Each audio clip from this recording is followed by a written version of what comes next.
hari ini sebenarnya buat apa? Yang pertama itu untuk mengidentifikasi secara kolaboratif, ya.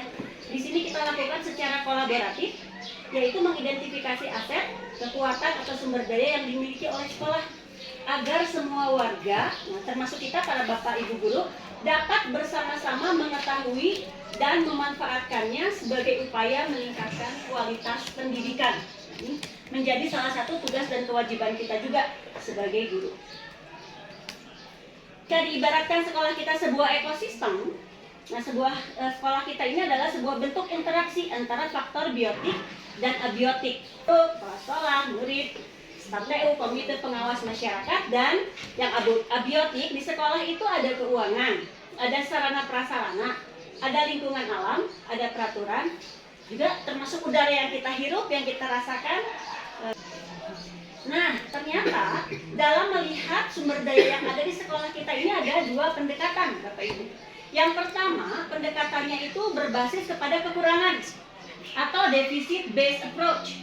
Di sini kita biasanya memusatkan perhatian kepada hal-hal yang mengganggu atau apa yang dari hal-hal positif dalam kehidupan dengan menggunakan kekuatan sebagai tumpuan berpikir. Di sini jadi kita lebih mengerucutkan pendekatan sudut pandang kita pada aset. Pendekatan tadi itu seperti ini secara ringkasnya. Jadi kalau kita sudut pandangnya berbasis pada kekurangan, kita itu akan selalu berfokus pada masalah dan isu, berkutat pada masalah utama, selalu mengidentifikasi kebutuhan dan kekurangan-kekurangan, selalu bertanya apa yang kurang. Nah, kemudian fokus mencari bantuan, mencari sponsor atau institusi lain. Dan kita juga merancang program biasanya untuk menyelesaikan sebuah masalah atau mengatur kelompok yang dapat melaksanakan proyek. Sementara jika sudut pandang kita fokuskan pada paradigma tadi berbasis pada aset atau kekuatan, fokus kita itu akan lebih kepada aset dan kekuatan yang sudah kita miliki, membayangkan masa depan, berpikir tentang kesuksesan yang telah diraih dan kekuatan untuk mencapai kesuksesan tersebut, mengorganisasi kompetensi dan sumber daya, merancang sebuah rencana berdasarkan visi dan kekuatan, juga melaksanakan rencana aksi yang sudah diprogramkan.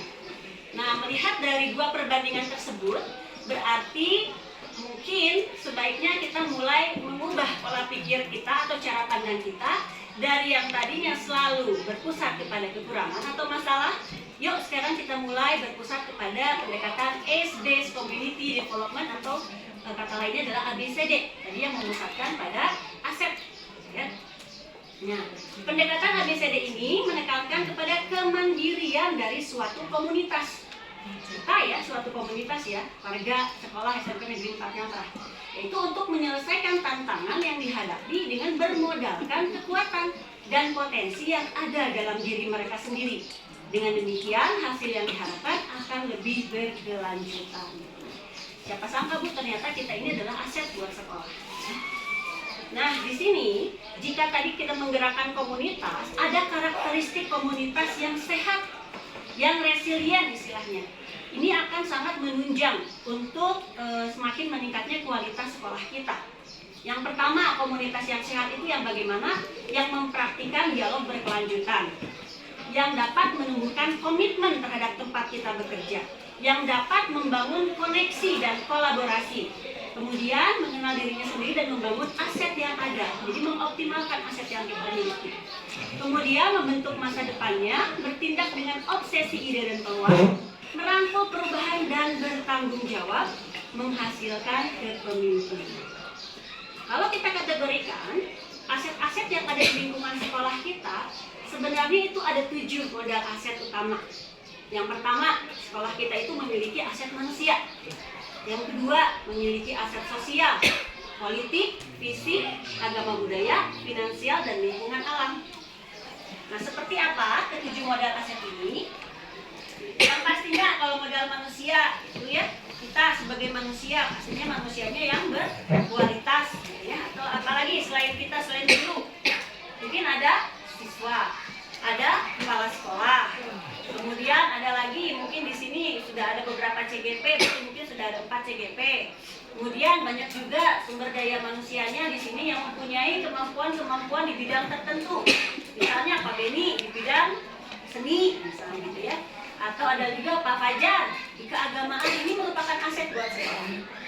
Ada juga modal sosial. Modal sosial ini berkaitan dengan norma dan peraturan yang ada di dalam lingkungan sekolah kita. Contohnya apa? Kita ada peraturan sekolah, atau juga ada norma-norma kebiasaan-kebiasaan yang sudah kita ikuti. Mungkin ada juga modal politik. Nah, di sini kemampuan kelompok untuk mempengaruhi distribusi gaya di dalam unit sosial. Nah, di sekolah kita juga sebenarnya ada modal politik. Nah, nanti seperti apa? Nanti kita sama-sama akan identifikasi satu demi satunya. Ini setiap modal-modal di sini pasti ini ada dan bisa kita berdayakan. Contohnya modal fisiknya yang selanjutnya. Kita punya bangunan, kita punya apalagi ya, fasilitas sarana prasarana. Kita punya benda ini yang baru, yang luar biasa canggih gitu ya. Ini bisa menjadi sumber daya kita. Kemudian apalagi yang berbentuknya fisik. Ada bangunan, ada alat-alat peraga, ada kelompok, ada alat-alat kesenian. Itu semuanya merupakan modal fisik bagi kita. Kemudian ada lagi modal agama dan budaya. Di sekolah SMP 4 Ngamprah ini alhamdulillah rata-rata siswa-siswinya itu berasal dari pesantren, gitu ya. Ini menjadi modal utama buat kita, khususnya dalam pengembangan karakteristik anak-anak di sekolah. Kemudian ada juga modal budaya. Nah, ini juga sudah pasti lingkungan SMP kita itu dikelilingi oleh sanggar-sanggar seni ya. Baik itu seni tari gitu, kemudian seni-seni yang lain, ada juga seni bela diri ya, pencak silat. Ini merupakan aset buat sekolah kita. Nah, untuk modal politik ini juga bisa kita dapatkan yang dapat digunakan dalam membiayai proses pengembangan. Kita kan punya ya ada kerjasama yang baik dengan pihak dinas pendidikan gitu. Bahkan kemarin ada kerjasama juga kita dengan partai-partai politik yang datang ke sekolah kita dan memberikan bantuan kepada siswa-siswi yang tidak mampu. Nah, ini merupakan contoh dari modal-modal aset yang ada. Dan yang paling utama nih, di sekolah kita ini punya modal lingkungan alam, Bapak Ibu. Sudah kita tahu ya, pasti semuanya lihat bagaimana indahnya sekolah kita, bagaimana aslinya sekolah kita. Ini merupakan aset yang luar biasa. Kemudian tadi ada udaranya yang segar, kemudian daerah PH 50 itu tempat berkemah gitu ya, tempat wisata dan sebagainya. Ini merupakan modal lingkungan alam yang kita miliki. Dan semuanya modal tersebut akan menunjang segala sesuatu kegiatan ataupun misalnya menunjang kualitas pembelajaran dari siswa-siswa kita sendiri. Nah, oleh karena itu mungkin sekarang saatnya kita mulai fokus, kita ditambah lagi ya Bapak Ibu, supaya kita kembali kepada tugas utama kita, yaitu istilahnya kalau kata Ki Hajar Dewantara berpihak pada siswa gitu ya, mengutamakan pelayanan kepada siswa. Oke, hayu kita laksanakan PMM, tapi juga jangan melupakan apa yang menjadi kewajiban kita untuk mendidik, untuk mengajak dan menuntun anak-anak ke arah yang lebih baik untuk menggali potensi yang mereka miliki. Nah, di sini mungkin tidak ada salahnya ya semua warga sekolah, yaitu Bapak Ibu guru di sini saling memberikan informasi terkait modal aset apa saja yang dimiliki, karena hal ini penting, mungkin bukan hanya sebagai mungkin di sini tugas saya ya, tapi juga penting untuk kepentingan sekolah gitu. Mungkin nanti ada kepentingan kepentingan administrasi Bapak Kepala Sekolah, misalnya penilaian kepala sekolah, penilaian akreditasi sekolah, bahkan yang lebih realnya ini menjadi potensi, menjadi modal kita untuk mengembangkan sekolah. Ada modal aset apa saja, dilihat dari segi manusia, sosial, fisik, finansial, dan lain sebagainya yang kita miliki. Contohnya Bapak Ibu, sekarang kita memiliki WC. WC itu sebagai aset kita. WC-nya sudah dipisah, laki-laki dan perempuan. Mungkin di sekolah lain belum seperti ini.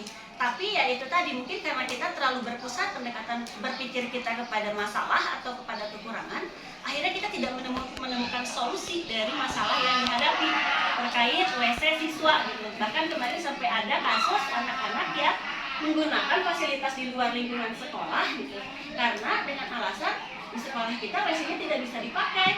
Kenapa tidak bisa dipakai? Padahal ini sebuah aset. Dan mari kita cari solusi bersama-sama. Atau misalnya air selalu menjadi masalah di sekolah ini, bukan hanya tahun ini saja. Dari semenjak berdirinya SMP 4 Ngamprah di sini, air menjadi masalah yang cukup menjadi masalah utama gitu ya. Kita kekurangan air, susah mencari sumber air. Nah, kenapa kenapa tidak dari potensi yang ada sekarang kita mulai munculkan sehingga kita bisa memperbaiki apa-apa yang misalnya tadi dianggap kurang dan mendapatkan solusi terbaik sehingga ada pemecahan masalah terhadap apa-apa yang sedang kita hadapi. Mungkin di sini saya akan membagikan lembar pemetaan ya Bapak Ibu. Kita berkelompok sajalah, boleh bertiga, boleh berempat. Ada 7 aset modal yang harus Bapak Ibu isi ya. Dilihat dari aset dan strategi pemanfaatannya. Misalnya tadi kalau misalnya modalnya manusia, di sini guru-gurunya sudah ASN, banyak yang ASN, misalnya disebutkan berapa. Nah itu sumber pemanfaatannya untuk apa saja. Kemudian ada lagi misalnya tadi guru-guru dengan kualifikasi pendidikan yang sesuai itu pemanfaatannya seperti apa. Nah kemudian ada siswa juga, mungkin di sini ada siswa-siswi yang memiliki potensi di bidang olahraga, di bidang seni. Ini juga bisa dijadikan aset. Mangga silahkan saya akan bagikan ini kepada Bapak Ibu supaya lebih cepat, jadi berkelompok.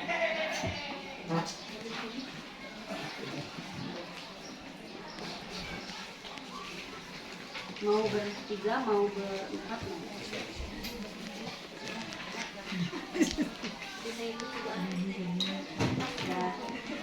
Jadi berarti sudah.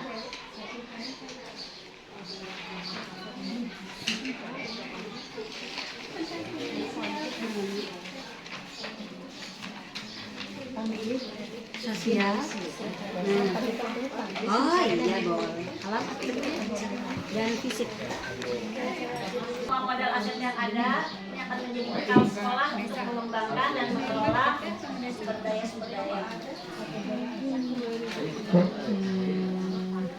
Bapak karyawan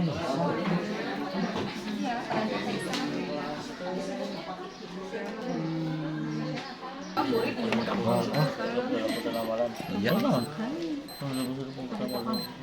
Budaya kan masuk ya. simbolik agama waktu sholat jadi bisa ditanami tanaman-tanaman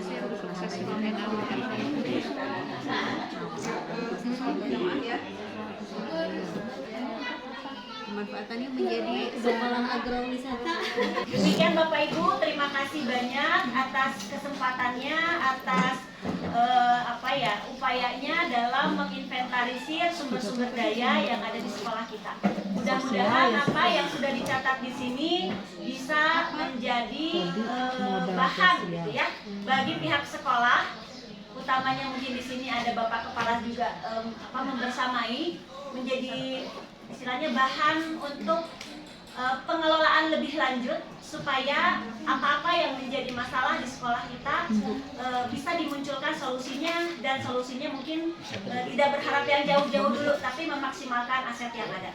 Terima kasih sekali lagi atas partisipasinya dan waktunya. Mohon maaf jika ada kekurangan dan kesalahan. Terima kasih. Wassalamualaikum warahmatullahi wabarakatuh. Waalaikumsalam warahmatullahi wabarakatuh.